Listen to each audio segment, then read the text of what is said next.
سلام دين الإسلام سلام دين الإسلام سلام نهر يسقي دنيانا دين الإسلام سلام دين الإسلام سلام دين الإسلام سلام يوصلنا إلى مرسانا دين الإسلام سلام دين الإسلام سلام.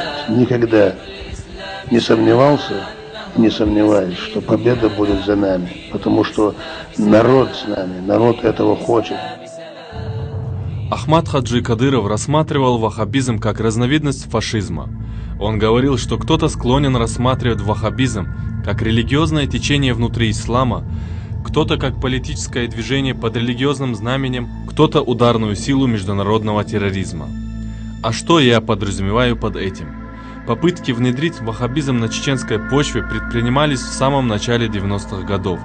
Я тогда, как заместитель муфтия республики, активно противодействовал этому и решительно выступал против тех, которые всячески старались развеять эту чуму. Но тогда шла война. До поры до времени ваххабиты ловко маскировались под повстанцев и, пользуясь трудностями того периода, они взялись за формирование так называемых джамаатов при тайной поддержке некоторых лиц, взявших на себя полноту власти в Ичкерии, старались узаконить ваххабитов. Последнее десятилетие уходящего 20 века для чеченцев ознаменовалось таким образом откатов в Средневековье. Успешно развалили систему образования, культуры. Образованные и культурные граждане постепенно становились изгоями общества. Нашему обществу навязывались невежество и фанатизм. Ваххабиты рассматривали народ как стадо, как плебеи. При этом в сознание людей повсеместно внедряли религиозную и вирдовую нетерпимость, идеи превосходства над другими народами. Происходила милитаризация мышления.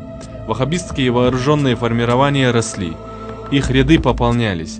Когда я говорил об опасности, которую несет в себе ваххабизм в Чечне, никто не прислушивался к моему голосу. Я знал, что ваххабиты вынашивают далеко идущие планы и не собираются довольствоваться территорией Чечни. Они пускали свои щупальца в соседние Кавказские республики. По сей день то в одном, то в другом уголке нашего региона совершаются террористические акты. Сегодня угроза ваххабизма не утратила своей остроты и злободневности, хотя по ним нанесен серьезный удар. Однако зло еще не уничтожено. Более того, идеология ваххабизма проникает в российские регионы далеко за пределами Северного Кавказа. Ваххабизм многолик. Он рядится в одежде чистого ислама, джихада, газавата, всемирного исламского братства.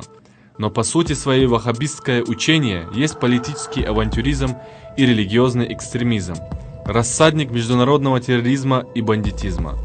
Сердцевина ваххабизма – религиозная нетерпимость и игнорирование всего национального в том или ином народе в пользу исламского интернационала.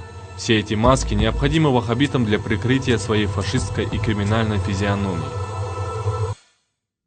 Любой человек вознесен пред Богом, независимо от того, к какой нации он относится. В Коране обобщенно обо всех людях сказано: «Воистину, мы возвеличили сынов Адама». В Коране также ясно показано единое происхождение всех людей, мужчин, женщин и различных народов.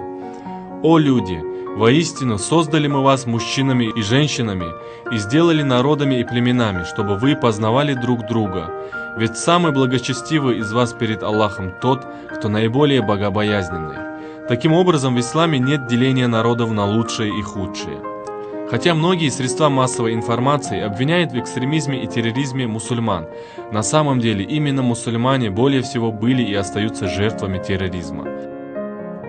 В Священном Коране убийство невинного человека приравнивается по пагубности и степени греховности к убийству всего человечества. Из книги Ахмада Хаджи Кадырова «Выбор пути».